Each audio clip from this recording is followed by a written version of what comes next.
Hello friends, हम वैदिक संस्कृति या वैदिक काल से संबंधित वैदिक साहित्य का अध्ययन कर रहे थे। तो आइए, आज का पहला क्वेश्चन है पृथ्वी सूक्त यानी वैदिक राष्ट्रीय गीत। पृथ्वी सूक्त अर्थात वैदिक राष्ट्रीय गीत का उल्लेख हमें कहाँ मिलता है?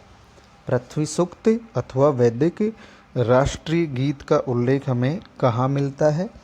ऋग्वेद में, यजुर्वेद में, सामवेद में और अथर्ववेद में।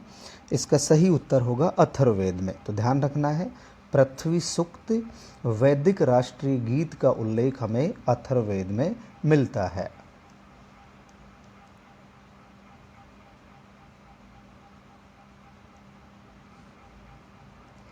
इसके बाद देखिए, अगला क्वेश्चन है निम्न में से किसका उल्लेख शतपथ ब्राह्मण में नहीं मिलता है? किसका उल्लेख शतपथ ब्राह्मण में नहीं मिलता है? तो शतपथ ब्राह्मण की यदि हम बात करें, इसमें जल प्लावन की कथा का उल्लेख है, याज्ञवल्क्य मैत्री संवाद, इसका उल्लेख हमें शतपथ ब्राह्मण में मिलता है। इतना ध्यान रखना है, याज्ञवल्क्य जो गार्गी संवाद है, याज्ञवल्क्य गार्गी संवाद, इसका उल्लेख मिलता है बृहदारण्यक उपनिषद में। इसका उल्लेख कहाँ मिलता है? बृहदारण्यक उपनिषद में। यानी गार्गी मैत्री संवाद तो कहाँ मिलता है? शतपथ ब्राह्मण में। गार्गी आपका याज्ञवल्क्य संवाद कहाँ मिलता है? बृहदारण्यक उपनिषद में। और इसी प्रकार जैसे हम एक बिंदु की ओर चर्चा करें,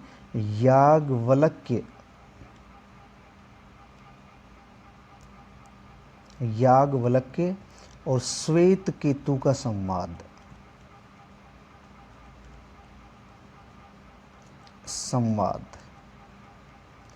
ये जो संवाद है, ये संवाद हमें कहाँ मिलता है? ईशोपनिषद में। तो तीनों ध्यान रखने हैं। गार्गी मैत्री संवाद तो शतपथ में है, गार्गी याज्ञवल्क्य संवाद आपका बृहदारण्यक उपनिषद में है, और याज्ञवल्क्य श्वेत केतु का जो संवाद है वो हमें ईशोपनिषद में मिलता है। तो ये जानकारी मिलती है, ये भी मिलती है। विधेय माधव की कथा है, इसका उल्लेख भी हमें कहाँ मिलता है? शतपथ ब्राह्मण में। अधिक अन्न उत्पन्न करना चाहिए, इसका उल्लेख तैत्तिरीय उपनिषद या तैत्तिरीय ब्राह्मण में मिलता है।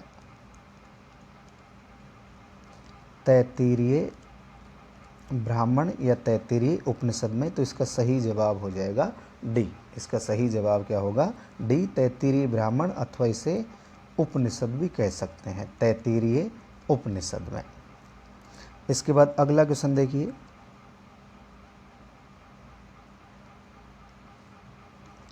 पुनर्जन्म की अवधारणा का सर्वप्रथम उल्लेख।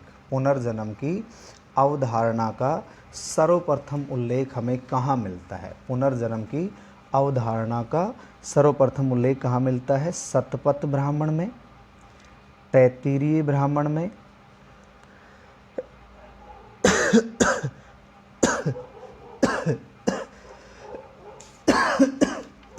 तैत्तिरीय ब्राह्मण में, शतपथ ब्राह्मण में। तो पुनर्जन्म की अवधारणा का सर्वप्रथम उल्लेख पूछा गया है, तो इसका सही जवाब तो होगा शतपथ ब्राह्मण।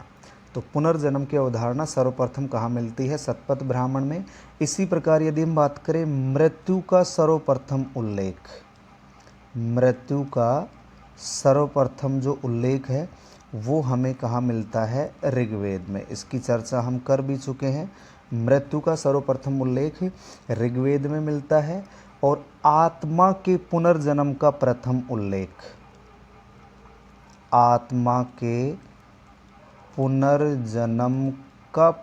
उल्लेख, इसका उल्लेख हमें कहाँ मिलता है? Brihadaranyaka Upanishad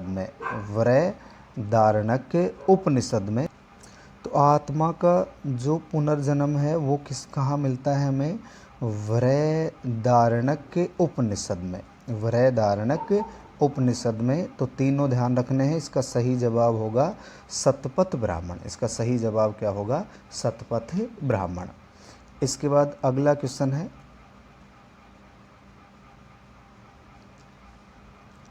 dash dash dash के अनुसार कुल 108 उपनिषद हैं। कुल कितने उपनिषद हैं? 108 उपनिषद हैं। तो इनकी जो जानकारी है वो हमें कहाँ मिल रही है कि कुल उपनिषदों की संख्या कितनी है? 108 है। अल्लोपनिषद, अल्लोपनिषद की बात करें, ये जो अल्लोपनिषद है ये अकबर के समय तैयार किया गया था और फैजी के निर्देशन में तैयार हुआ। किसके निर्देशन में? फैजी के निर्देशन में। मुक्तिकोपनिषद, इसमें सबसे पहले हमें 108 उपनिषदों की जानकारी मिलती है। तो 108 उपनिषदों की जानकारी हमें कहाँ मिलती है? आपके मुक्ति को उपनिषद में मिलती है। और अल्लोपनिषद की रचना अकबर के समय किसके निर्देशन में होती है? फैजी के निर्देशन में होती है। इसी प्रकार यदि हम बात करें दारा सिको, मुगल काल की बात करें हम, दारा सिको ने 52 उपनिषदों का सिर ए अकबर नाम से अनुवाद किया था। 52 उपनिषद हैं, सिर ए अकबर, ये भी ध्यान रखना है। सिर ए अकबर के नाम से इन्होंने अनुवाद किया था। और इस अनुवाद में जो सहायता थी, यानी दारा सिको की जो सहायता है वो काशी के ब्राह्मणों ने की थी। काशी के ब्राह्मणों ने, काशी के ब्राह्मण किसकी सहायता करते हैं इसमें? दारा सिको की। और दारा सिको ने उपनिषदों को देवी रहस्यों का भंडारगार कहा है। यानी दारा सिको उपनिषदों को क्या कहता है? देवी रहस्यों का भंडारगार है। देवी रहस्यों का भंडारगार या भंडार गृह कहता है। और कौन कहता है? दारा सिको। तो ध्यान रखना है, मुक्ति को उपनिषद के अनुसार उपनिषदों की संख्या कितनी है? 108 है। लेकिन 12 उपनिषद ही प्रामाणिक माने जाते हैं। प्रामाणिक उपनिषदों की संख्या कितनी मानी जाती है? 12 मानी जाती है। इसके बाद अगला क्वेश्चन देखिए, निम्न में से कौन सा कथन सत्य नहीं है? कौन सा कथन सत्य नहीं है? 12 उपनिषद ही प्रामाणिक माने जाते हैं, सही बात है। उपनिषद मुख्यतः ज्ञान मार्गी रचना, यानी इसमें कर्म कांडों का कोई महत्व नहीं है, कोई उल्लेख नहीं है। उपनिषदों में आत्मा, परमात्मा, जन्म, पुनर्जन्म, मोक्ष आदि विषयों पर चर्चा की गई है। और शंकराचार्य ने आप 8 उपनिषदों पर टीका लिखी। ये बात गलत है, क्योंकि शंकराचार्य ने 8 पर नहीं 10 उपनिषदों पर टीका लिखी है। शंकराचार्य के द्वारा 10 उपनिषदों पर टीका लिखी गई। तो इसका उत्तर हो जाएगा डी। यानी 108 उपनिषद हैं, जिसमें 12 प्रामाणिक माने जाते हैं। उपनिषद मुख्यतः ज्ञान मार्गी संरचनाएं हैं। उपनिषदों में आत्मा, परमात्मा, जन्म, पुनर्जन्म, मोक्ष आदि विषयों पर चर्चा की गई है। और शंकराचार्य ने 8 नहीं 10 उपनिषदों पर टीका लिखी। इसका उत्तर हो जाएगा डी। इसके बाद अगला क्वेश्चन है, ब्राह्मण ग्रंथों से संबंधित कौन सा कथन सत्य नहीं है? उनकी रचना 1000 ईसा पूर्व से लेकर 600 ईसा पूर्व तक मानी गई है। इनमें कर्म कांडों का वर्णन है तथा इन्हें वेदों की टीका भी कहा जाता है। यानी वेदों को समझने के लिए इनकी रचना की गई है। तो इनकी रचना 1000 ईसा पूर्व से 600 ईसा पूर्व के मध्य मानी गई, सही बात है। इनमें कर्म कांडों का वर्णन है और वेदों की टीका कहा जाता है। वर्तमान में लगभग 14 ब्राह्मण ग्रंथ उपलब्ध हैं और ये संस्कृत भाषा में लिखे गए हैं। ये संस्कृत भाषा में लिखे गए हैं और संस्कृत भाषा के साथ साथ ये पद्य में है, पद्य में नहीं है, ये गद्य में है, ध्यान रखना है। तो ब्राह्मण ग्रंथ पद्य में नहीं है, किस में लिखे गए हैं? गद्य में। तो इसका सही जवाब हो जाएगा डी। तो संस्कृत भाषा तो सही है, लेकिन ये लिखे किस में गए हैं? गद्य में लिखे गए हैं, पद्य में नहीं लिखे गए हैं। इसी प्रकार यदि हम बात करें जैसे नंबर 1 ए के ऋग्वेद के जो ब्राह्मण ग्रंथ हैं ऐत्रेय और कौशिक के। ऋग्वेद के कौन कौन से हैं? ऐत्रेय और कोसी तक की। अगर हम यजुर्वेद की बात करें, यजुर्वेद में एष्टि याद कर लो, शतपथ और तैत्तिरीय। यजुर्वेद में क्या याद करना है? शतपथ और तैत्तिरीय। ऋग्वेद में एके, ऐत्रेय, कौशितकी। यजुर्वेद में एष्टि, शतपथ और तैत्तिरीय। नंबर 3 हम बात करते हैं जैसे अथर्ववेद।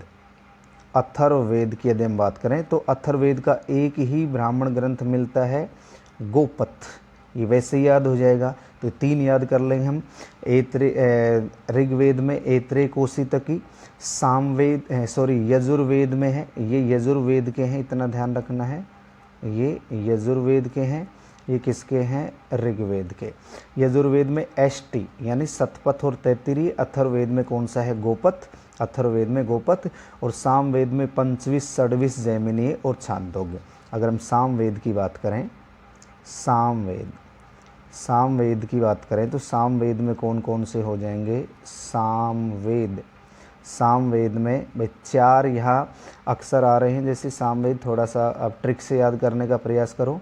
एक तो है पंचविश, षड्विश, जैमिनीय और छांदोग्य।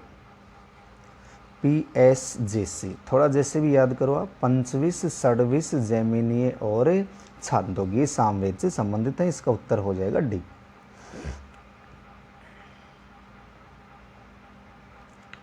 इसके बाद है कौन सा कथन सत्य नहीं है? आरण्यक ग्रंथों का रचनाकाल 1000 से 600 ईसा पूर्व के मध्य माना जाता है। आरण्यक जो ग्रंथ हैं उनका रचनाकाल 1000 से लेकर 600 ईसा पूर्व के मध्य माना जाता है। और ये जो आरण्यक ग्रंथ है, ये जो अरण्य शब्द से बना हुआ है, आरण्यक जो शब्द है ये अरण्य शब्द से बना है।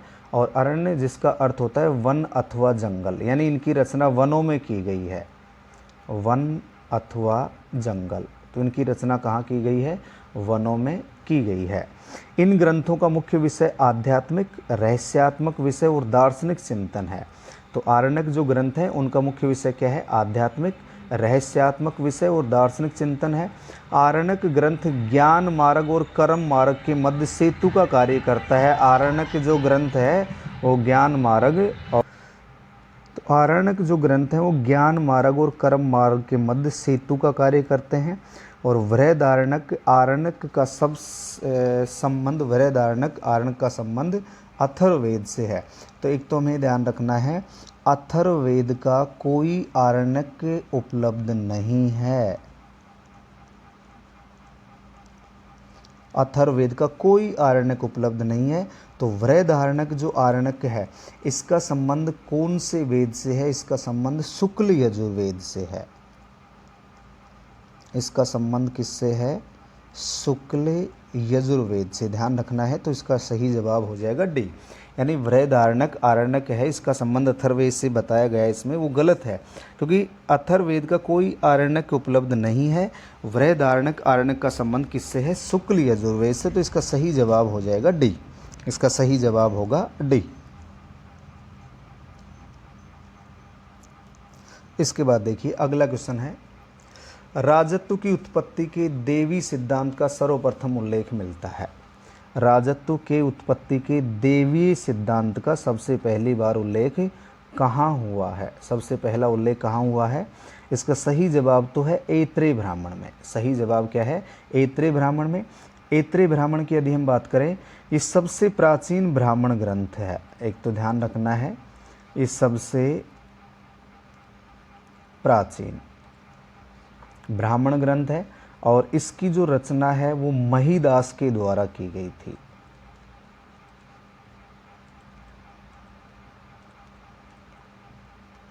इसकी रचना किसके द्वारा की गई थी? महिदास के द्वारा की गई थी। तो इसी में पहली बार राजा की देवी उत्पत्ति सिद्धांत के बारे में जानकारी मिलती है। इसी प्रकार यदि हम बात करें, इसमें राज्याभिषेक के नियमों की भी जानकारी मिलती है। राज्याभिषेक के नियम,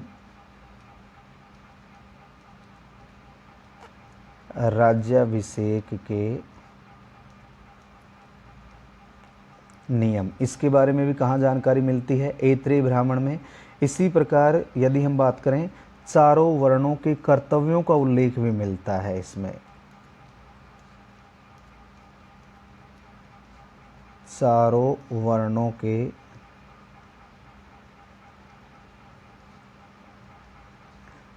कर्तव्यों का उल्लेख, ये भी हमें कहाँ मिलता है? ऐत्रेय ब्राह्मण में मिलता है। अगला क्वेश्चन है,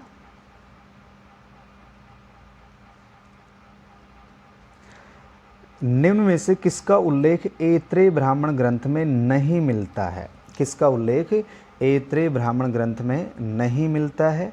शूद्र व स्त्री दोनों एक समान है, सही बात है। इसका उल्लेख ऐत्रेय ब्राह्मण में है कि शूद्र और स्त्री एक समान है। पुत्री सब दुखों का कारण है, इसका उल्लेख भी ऐत्रेय ब्राह्मण में है। सुनय सेप की कथा का उल्लेख भी ऐत्रेय ब्राह्मण में मिलता है। सुनय सेप की जो कथा है उसका उल्लेख भी इसमें मिलता है। याज्ञवल्क्य श्वेत केतु के मध्य संवाद, इसकी हम अभी चर्चा कर चुके हैं। इसका जो उल्लेख है वो हमें ईशोपनिषद में मिलता है। इसका उल्लेख हमें कहाँ मिलता है? ईशोपनिषद में। तो इसका उत्तर हो जाएगा डी, यानी ऐत्रेय ब्राह्मण ग्रंथ में किसका उल्लेख नहीं मिलता है? शूद्र व स्त्री दोनों एक समान है, इसका उल्लेख मिलता है। पुत्री सब दुखों का कारण है, इसका उल्लेख मिलता है। सुनय सेप की कथा का उल्लेख मिलता है। और याज्ञवल्क्य व श्वेत केतु के मध्य, अभी हम चर्चा कर चुके हैं।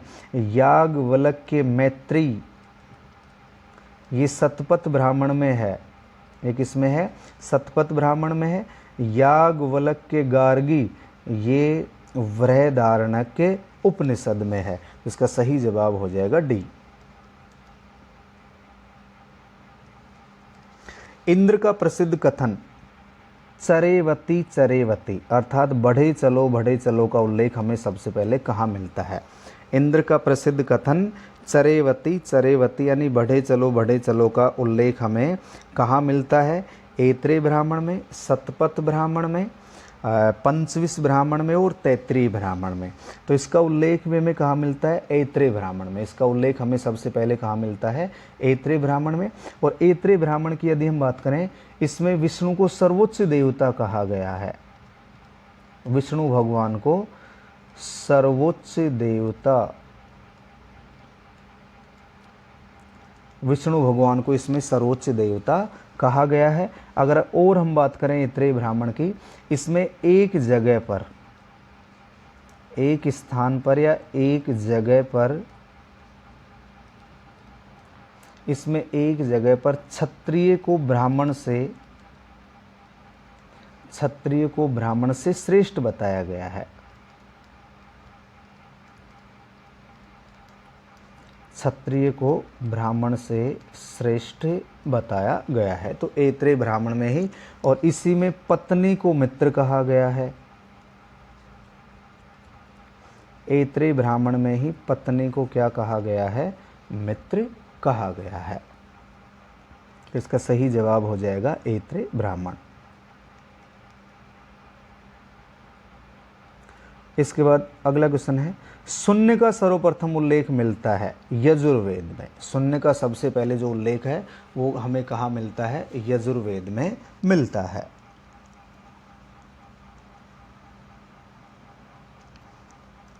अगला क्वेश्चन है, जल पलावन की कथा। जल पलावन की कथा का उल्लेख किस ब्राह्मण ग्रंथ में मिलता है? जल पलावन की कथा का उल्लेख किस ब्राह्मण ग्रंथ में मिलता है? तो ऑप्शन है शतपथ ब्राह्मण, पंचविश ब्राह्मण, षड्विश ब्राह्मण और जैमिनीय। तो इसका सही जवाब होगा शतपथ ब्राह्मण। ध्यान रखना है, जल पलावन की जो कथा है उसका उल्लेख हमें कहाँ मिलता है? शतपथ ब्राह्मण में मिलता है। और इसके जो लेखक हैं, शतपथ ब्राह्मण के लेखक कौन माने जाते हैं? याज्ञवल्क्य।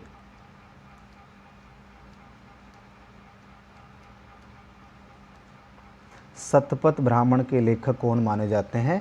याज्ञवल्क्य माने जाते हैं। और ये जो शतपथ ब्राह्मण ग्रंथ है ये 14 अध्यायों में विभक्त है। कितने अध्याय इसमें? टोटल 14। तो ध्यान रखना है, जल पलावन की कथा हमें कहाँ मिलती है? शतपथ ब्राह्मण में। स्त्री को अर्धांगिनी कहा गया है। स्त्री को अर्धांगिनी कहा गया है। शतपथ ब्राह्मण में, पंचविश में, तैत्तिरीय उपरोक्त में से कोई नहीं, इसका सही जवाब भी होगा शतपथ। स्त्री शतपथ, से जोड़ लेंगे। स्त्री को अर्धांगिनी कौन से ब्राह्मण में कहा गया है? शतपथ ब्राह्मण में कहा गया है। और इसी ब्राह्मण में वैश्य को बलिकर्त कहा गया, यानी बलि देने वाला। बलि का मतलब भाग होता है, कर के रूप में कह सकते हैं अपन, स्वेच्छा से दिया जाने वाला उपहार भी कह सकते हैं, बलिकर्त। वैश्य को क्या कहा गया है? बलिकर्त कहा गया है। और इसी शतपथ ब्राह्मण में चारों वर्णों की अंत्येष्टि के 4 टीले, चारों वर्णों की अंत्येष्टि के 4 टीलों का भी वर्णन मिलता है। अगला क्वेश्चन है, अश्वनी कुमार द्वारा चैवन ऋषि को यौवन प्रदान करना। अश्वनी कुमार द्वारा चैवन ऋषि को यौवन प्रदान किया गया था, इसका उल्लेख हमें कहाँ मिलता है? इसका उल्लेख हमें कहाँ मिलता है? शतपथ ब्राह्मण में। तो इसका सही जवाब क्या होगा? शतपथ ब्राह्मण, यानी अश्वनी कुमार द्वारा चैवन ऋषि को यौवन प्रदान किया गया था, इसका उल्लेख हमें कहाँ मिलता है? शतपथ ब्राह्मण में मिलता है। निम्न में से किसका उल्लेख शतपथ ब्राह्मण में नहीं मिलता? शतपथ ब्राह्मण में किसका उल्लेख नहीं मिलता है? विधेय माधव की कथा, याज्ञवल्क्य गार्गी संवाद, अभी हम चर्चा कर चुके हैं। याज्ञवल्क्य गार्गी संवाद का जो उल्लेख है वो हमें कहाँ मिलता है? बृहदारण्यक उपनिषद में। ये जो उल्लेख है ये हमें कहाँ मिलता है? बृहदारण्यक उपनिषद में। तो इसका ऑप्शन ये ही होगा, पुरूरवा उर्सी आख्यान और राजा दुष्यंत व भरत की कथा। राजा दुष्यंत व भरत की कथा का उल्लेख भी कहाँ मिलता है हमें? शतपथ ब्राह्मण में। तो ध्यान रखना है, शतपथ ब्राह्मण में विधेय माधव की कथा मिलती है। इसी प्रकार यदि हम बात करें, याज्ञवल्क्य मैत्रेयी संवाद मिलता है इसमें, याज्ञवल्क्य मैत्रेयी संवाद। और गार्गी संवाद की बात करें तो वो कहाँ मिलता है? बृहदारण्यक उपनिषद में। इसी प्रकार इसमें सदा नीरा यानी गंडक नदी का भी उल्लेख मिलता है। सदा नीरा कि आर्यों का जो भौगोलिक विस्तार है वो सदा नीरा या गंडक नदी तक हो गया था, इसका उल्लेख भी हमें कहाँ मिलता है? शतपथ ब्राह्मण में। तो इसका सही जवाब होगा बी। अगला क्वेश्चन है, कुरु तथा पांचाल को वैदिक सभ्यता का सर्वश्रेष्ठ प्रतिनिधि माना गया है। कुरु और पांचाल को वैदिक सभ्यता का सर्वश्रेष्ठ प्रतिनिधि कहाँ माना गया है? शतपथ ब्राह्मण में, सामवेद में, पंचविश ब्राह्मण में, यजुर्वेद में। इसका सही जवाब होगा शतपथ ब्राह्मण। इसका सही जवाब क्या होगा? शतपथ ब्राह्मण। और शतपथ ब्राह्मण की यदि हम बात करें, इसमें पहली बार शतपथ ब्राह्मण में पहली बार महाजनी का वर्णन है। महाजनी का अर्थ होता है सूदखोरी, यानी ब्याज लेने वाला। सूदखोरी या ब्याज का वर्णन, इतना ध्यान रखें हम। महाजनी या सूदखोरी का सबसे पहले उल्लेख कहाँ मिलता है? शतपथ ब्राह्मण में। और इस शतपथ ब्राह्मण में सूदखोर के लिए कौन से शब्द का प्रयोग किया गया है? सूदखोर, इसके लिए कौन से शब्द का प्रयोग किया गया है? कुसीदीन। ये ध्यान रखना है, कौन से शब्द का प्रयोग मिलता है इसमें? कुसीदीन शब्द का उल्लेख मिलता है। तो ये उल्लेख भी कहाँ मिलता है हमें? शतपथ ब्राह्मण में मिलता है। और इसी प्रकार यदि हम बात करें, शतपथ ब्राह्मण में कृषि से संबंधित चारों क्रियाओं का उल्लेख मिलता है। कृषि की क्रियाओं का उल्लेख भी मिलता है। कृषि की क्रियाओं का उल्लेख भी हमें कहाँ मिलता है? शतपथ ब्राह्मण में। इसके बाद अगला क्वेश्चन है, शतपथ ब्राह्मण ग्रंथ की पांडुलिपि कहाँ से प्राप्त हुई है? शतपथ ब्राह्मण ग्रंथ की पांडुलिपि पंजाब, गुजरात, कश्मीर, मुल्तान। तो ध्यान रखना है, शतपथ ब्राह्मण ग्रंथ की जो पांडुलिपि है वो हमें कश्मीर से प्राप्त हुई है। कहाँ से प्राप्त हुई है? कश्मीर से प्राप्त। इसके बाद अगला क्वेश्चन देखिए, किस ब्राह्मण ग्रंथ को तांडे ब्राह्मण या महाब्राह्मण कहा गया है? किस ब्राह्मण ग्रंथ को तांडे ब्राह्मण या महाब्राह्मण भी कहा जाता है? पंचविश, षड्विश, जैमिनीय, तैत्तिरीय। इसका सही जवाब होगा पंचविश ब्राह्मण। इस पंचविश ब्राह्मण में 25 अध्याय हैं। पंचविश जो ब्राह्मण है उसमें कुल अध्यायों की संख्या कितनी है? 25 है। और इसी पंचविश ब्राह्मण में सरस्वती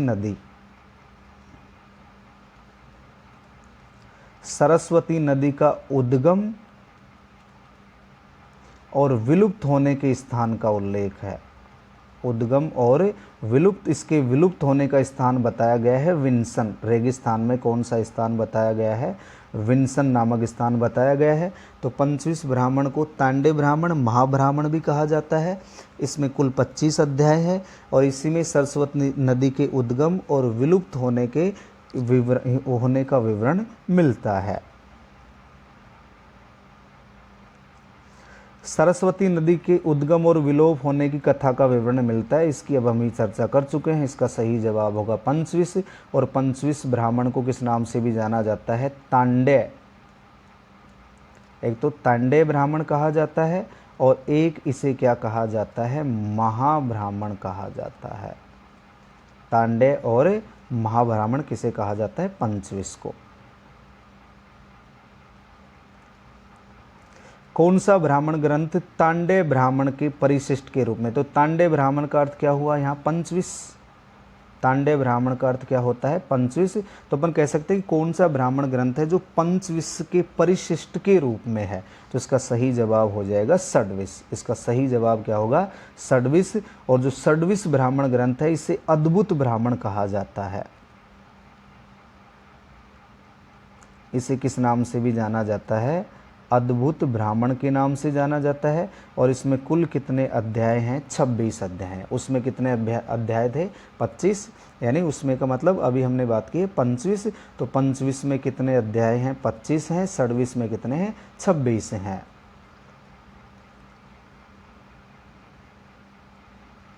अगला क्वेश्चन है, निर्गुण ब्रह्मा व आत्मा की विशेष व्याख्या कहाँ मिलती है? निर्गुण ब्रह्मा और आत्मा की जो विशेष व्याख्या है वो हमें कहाँ मिलती है?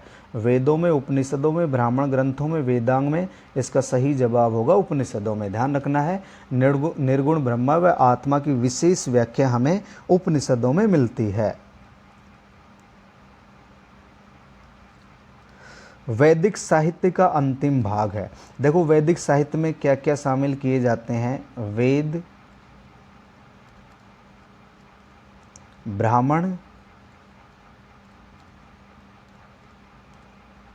आरण्यक और उपनिषद।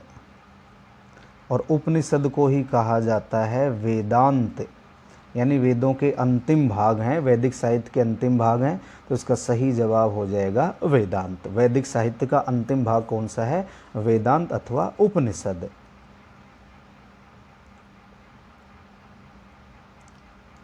अगला क्वेश्चन है, उपनिषद से संबंधित कौन सा कथन सत्य नहीं है? यानी जो उपनिषद हैं उनसे संबंधित कौन सा कथन सत्य नहीं है? ये पुनर्जन्म में विश्वास करते हैं, सही बात है। उपनिषद का अर्थ होता है गुरु के समीप बैठकर विद्या प्राप्त करना या ज्ञान प्राप्त करना। उपनिषदों की सर्वश्रेष्ठ शिक्षा पराविद्या या अध्यात्म विद्या है। पराविद्या या अध्यात्म विद्या है, ये उपनिषदों का मुख्य शिक्षा है या उपनिषदों में इसी पर बल दिया गया है। पराविद्या या अध्यात्म विद्या पर बल दिया गया है। यानी जीवन का उद्देश्य मनुष्य की आत्मा का विश्व की आत्मा से मिलना है। जीवन का उद्देश्य मनुष्य की आत्मा का विश्व की आत्मा से मिलना है, जिसे पराविद्या कहा जाता है। और ईश्वर को परम ब्रह्मा की संज्ञा दी गई है। उपनिषदों में ईश्वर को क्या कहा गया है? परम ब्रह्मा। परम ब्रह्मा कहा गया है। उपनिषदों के ऋषियों के द्वारा यज्ञवाद को बढ़ावा नहीं दिया गया। यज्ञवाद की तो आलोचना की गई है। यज्ञवाद की आलोचना की गई है। यानी उपनिषद हमें सांसारिक वस्तुओं के प्रति मोहमाया, त्याग, मन व बुद्धि को निर्मल बनाने और सादगी व सदाचारी जीवन जीने का संदेश देते हैं। उपनिषद हमें सांसारिक जो वस्तुएं हैं उनके प्रति मोह का त्याग करना, मन व बुद्धि को निर्बल बनाना और सादगी व सदाचारी का जीवन जीने का संदेश देते हैं। इतना ध्यान रखना, इसका उत्तर होगा डी।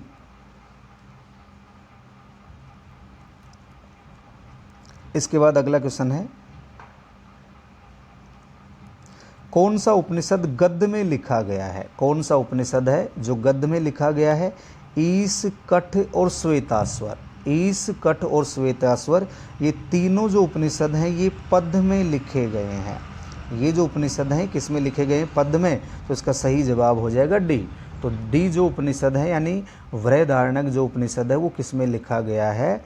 गद्य में लिखा गया है। पूछा हमसे यही गया कि गद्य में कौन सा लिखा गया है, तो ये तीनों नाम हमें याद रखने हैं। ईश उपनिषद, कठोपनिषद, श्वेताश्वर उपनिषद ये किस में लिखे गए हैं? तीनों पद्य में लिखे गए। हमसे पूछा गया गद्य में, तो गद्य में कौन सा हो जाएगा? बृहदारण्यक। इसके बाद देखिए अगला क्वेश्चन है, निम्न में से कौन सा उपनिषद ऋग्वेद से संबंधित है? कौन सा उपनिषद है जिसका संबंध ऋग्वेद से है? तो ऋग्वेद से संबंधित दो उपनिषद हैं, ध्यान रखना है। जैसे हम ऋग्वेद की बात करें, यहीं पे याद कीजिए, ऋग्वेद से संबंधित दो उपनिषद हैं, ऐतरेय और कौशितकी। ऐतरेय और कौशितकी ये ऋग्वेद से संबंधित हैं। और इसी प्रकार यदि हम सामवेद की बात करें,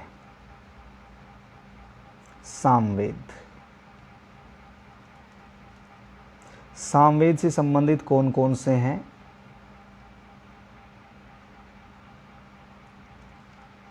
केन एक तो है सामवेद का, केन, और एक है छांदोग्य, छांदोग्य और केन। तो ऐतरेय और कौशितकी उत्तर तो ये हो जाएगा, क्योंकि हमसे ऋग्वेद से संबंधित उपनिषद पूछा गया है। तो ऋग्वेद से संबंधित दो उपनिषद हैं, ऐतरेय और कौशितकी। सामवेद से संबंधित कौन कौन से हैं? केन और छांदोग्य। ये दोनों किससे हो गए? सामवेद से। इसके बाद एक उपनिषद दे रखा है बृहदारण्यक। तो बृहदारण्यक जो उपनिषद है उसका संबंध शुक्ल यजुर्वेद से है। इसका संबंध किससे है? शुक्ल यजुर्वेद से। तो शुक्ल यजुर्वेद से संबंधित कौन सा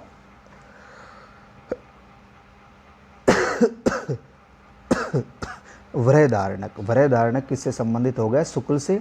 तो शुक्ल यजुर्वेद की यदि हम बात करें, इससे संबंधित एक तो बृहदारण्यक है और एक कौन सा है? ईश उपनिषद। ईश और बृहदारण्यक दोनों किससे हैं? शुक्ल यजुर्वेद से संबंधित हैं। इसके बाद है, किस उपनिषद का संबंध अथर्ववेद से नहीं है? किस उपनिषद का संबंध अथर्ववेद से? तो अथर्ववेद से तीन उपनिषद याद रखने हैं, प्रसन, मुंडक, मांडुक्य। प्रसन, मुंडक, मांडुक्य ये तीनों जो उपनिषद हैं ये अथर्ववेद से हैं। प्रसन, मुंडक, मांडुक्य तीनों अथर्ववेद से हैं। ऑप्शन दे रखा है ईश। ऑप्शन क्या है इसमें? डी ऑप्शन है ईश। अभी हमने चर्चा की है जो आपका शुक्ल यजुर्वेद है, शुक्ल यजुर्वेद। तो शुक्ल यजुर्वेद से संबंधित दो उपनिषद हैं, एक तो कौन सा है? ईश, शुक्ल से ईश, और एक है बृहदारण्यक। एक कौन सा है? बृहदारण्यक। ये शुक्ल यजुर्वेद से है, तो इसका सही जवाब हो जाएगा डी।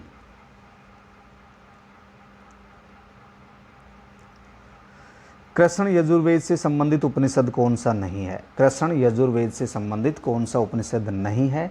तो कृष्ण यजुर्वेद से कौन कौन से उपनिषद हैं? एक तो ध्यान रखना है तैत्तिरीय।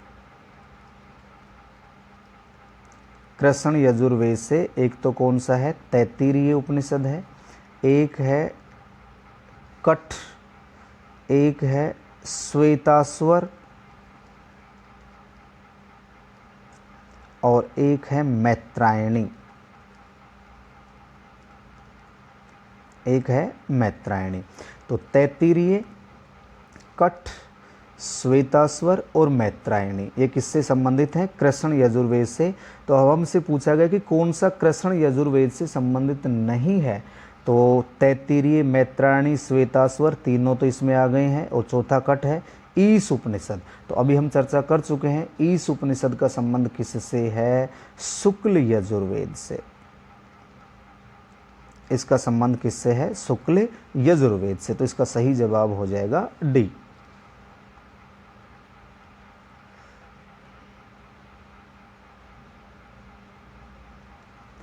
इसके बाद देखिए अगला क्वेश्चन है,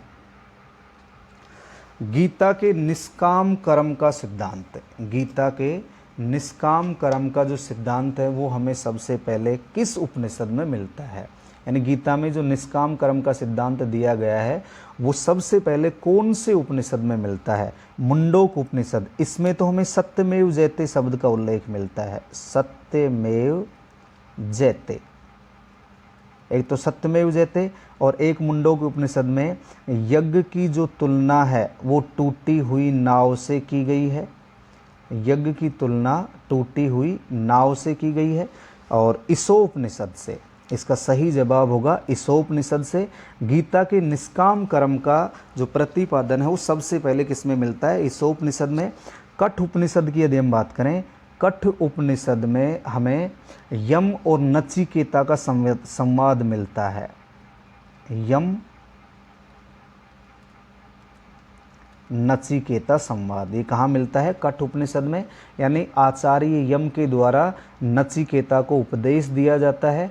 यानी उपदेश क्या दिया जाता है कि न इस आत्मा का कभी जन्म होता है और न ही कभी उसकी मृत्यु होती है, अर्थात यह अजन्मा, नित्य और शाश्वत है। यानी हम कह सकते हैं आत्मा के बारे में उपदेश है। किसके बारे में? आत्मा के बारे में।